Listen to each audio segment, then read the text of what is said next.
Have you ever thought about the true cost of using social media? It feels free, but is it really? With every scroll, every tap, and every like, there's more happening behind the scenes than we might want to believe. Social media isn't just shaping our online experience, it's shaping our thoughts, our relationships, and in many ways, our lives. These days, it's almost impossible to imagine a world without it. We scroll for hours, connect with friends, follow trends, and maybe even fall asleep while watching the latest viral TikTok. But what's the true impact of social media on us? Is it helping us stay connected, or is it silently shaping the way we think, behave, and see the world? Today, we're diving into this complex relationship between us and the platforms that seem to know us better than we know ourselves.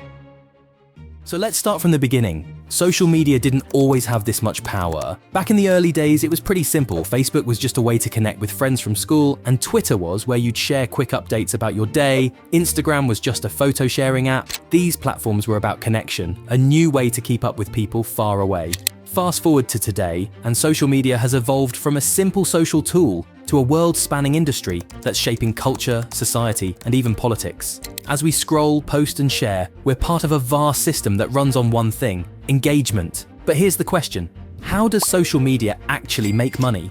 Most platforms are free to use, right? Well, there's a catch. While you may not be paying with cash, you're paying with something else: your attention, and more importantly, your data. Social media, an amazing tool, right? It's there when we're bored, when we want to catch up with friends, or when we're curious about what's happening in the world. But what we often don't realize is that these platforms are specifically designed to capture our attention and keep us coming back. It's not random at all. Every notification, every suggestion for a new video or post to check out, that's part of a carefully engineered experience. It's not just about what we share on the surface either. These platforms track everything we do online. From the things we click on to the ads we ignore, Facebook, Instagram, and TikTok are constantly building a profile of who we are. Facebook, for example, doesn't just stop at collecting information about your activity on Facebook itself. When they acquired Instagram, they gained access to an entire new world of data: your posts, likes, comments, and even the people you interact with. It's a goldmine for advertisers who pay for access to this data in hopes of showing you ads that are targeted and personalized. And it's not just ads we're talking about, it's entire industries built on the backs of our preferences, our actions, and sometimes even our moods. But here's the catch: how many of us actually read the terms and conditions before we sign up for these platforms? If you're like most people, the answer is probably not many. We click agree without a second thought, blindly accepting that we're giving away access to much more than just our name and email address. These massive platforms are tracking our behaviors, interests, and even predicting what we might buy or where we'll go next. And the scariest part? It's all done without us fully understanding the extent of it. You could say we're paying for the free social media experience with our privacy, and the price keeps going up. It's not just about data either. Let's talk about the content itself. On Facebook and Instagram, we see influencers everywhere. People who seem to live the perfect life, promoting everything from fashion to fitness to gadgets. This influencer marketing has become a huge revenue stream for these platforms. Influencers are creating content that feels personal, relatable, and real, but at its core, it's a business. For every post promoting a product, there's money being exchanged, and we, the audience, are both the consumers and the commodity. Then there's the whole thing with trends. Trends can be fun, right? They bring people together, make us laugh, and give us a sense of belonging, but there's also this pressure to join in, to keep up. Have you ever noticed how there's always something new everyone seems to be doing? Something everyone's talking about? And when we don't join in, we kind of feel left out. That's FOMO, fear of missing out. Social media has this way of turning our natural curiosity into a kind of pressure. Every time we scroll and see people posting about their perfect trips, fancy dinners, or flawless relationships, it's easy to start comparing. Psychologists say this constant comparison is actually one of the things contributing to feelings of loneliness and sometimes even depression. It's like we're measuring our lives against a highlight reel of everyone else's best moments. And when it comes to TikTok, it's even worse. The app blew up because it's fast, fun, and, honestly, super addictive. But it's also feeding into this non-stop cycle of viral trends. TikTok trends, whether it's a dance challenge or the latest viral stunt, can be fun, sure, but they can also be a major time suck. It's not just about wasting hours scrolling or trying to nail the perfect dance. It's often about sacrificing our mental health, productivity, and sometimes even our safety. With so many young people caught in the race for likes and views, it's easy to forget there are real-world consequences. Some trends even push people to try dangerous stunts, all for a shot at viral fame. It's a fine line between fun and harm, and sometimes we don't even notice we've crossed it. But it doesn't end there. Social media isn't just about scrolling and liking, it's about algorithms. These platforms are designed to keep you engaged, to pull you deeper into their world. Facebook, Instagram, and TikTok use complex algorithms to decide what content shows up on your feed. They prioritize content that gets engagement, so the more likes, shares, and comments a post gets, the more likely it is to show up on your screen. This is why we see certain memes, challenges, or videos suddenly take over, dominating our feeds. But there's a darker side to this too. By boosting content that generates the most reactions, these algorithms can create echo chambers, reinforcing beliefs, ideas, and perspectives that we're already inclined to agree with. We end up stuck in bubbles, only seeing what we want to see, and sometimes completely missing out on other sides of the story. Social media is meant to connect us, but in many ways, it's dividing us, shaping our worldviews without us even realizing it. The pandemic highlighted just how much we rely on social media. Before COVID-19, these platforms were already a big part of our lives, but once the world went into lockdown, we turned to them more than ever.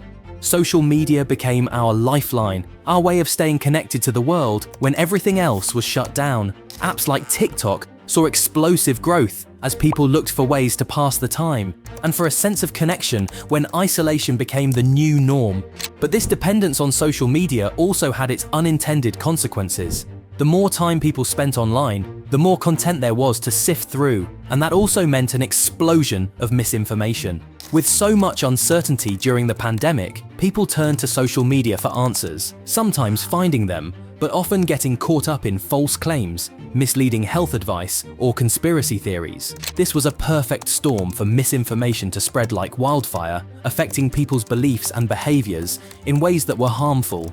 The scale of influence social media has is so vast that governments have started stepping in, trying to regulate how these platforms collect and use our data.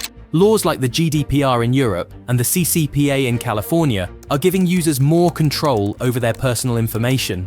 But regulation is a tricky thing. With billions of posts being shared every day, monitoring and controlling them all is practically impossible. Social media companies are stuck in a balancing act, trying to protect user privacy while also ensuring they can still profit from the massive amounts of data they collect. It's a constant tug of war between keeping people safe and keeping the business model profitable. And let's not forget about the impact social media has on mental health. Research has shown that excessive use of social media can lead to anxiety, depression, and feelings of loneliness, especially in younger users. The constant barrage of perfect images, curated lives, and influencer-driven content can easily lead to a comparison trap, where we start to feel like we're not measuring up. We see other people living their best lives, and it can make us feel inadequate or left behind. It's hard not to compare when everything on your feed looks so polished and flawless. The addiction aspect of social media is also something we don't talk about enough. Every like, comment, or share releases dopamine in our brains, the same chemical we get from other pleasurable activities. It's a reward system that keeps us coming back for more, constantly refreshing our feeds, waiting for that next hit of validation. Over time, this can create a cycle where we're always seeking out the next notification, the next like, the next share, often at the expense of our real-life relationships and mental well-being. And of course, there's privacy. Every time you post or share something online, you're handing over a piece of yourself. Even if you think you're being careful, social media platforms have access to so much more information than we realize. From your location to your browsing habits, everything is being tracked. And while privacy laws are improving, there's still a lot we don't know about how our data is being used and who else might have access to it. So what does all this mean for us, the users?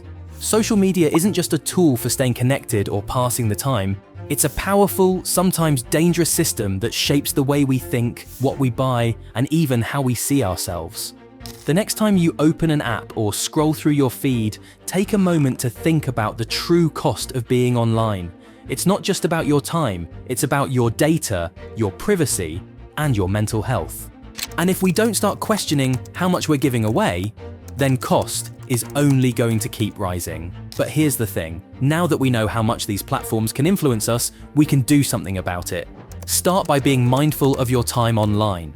Set boundaries, be selective about what you consume, and don't be afraid to disconnect when it gets overwhelming. Social media is a tool, and like any tool, it's all about how we use it. So, the next time you pick up your phone, remember, social media isn't just an app.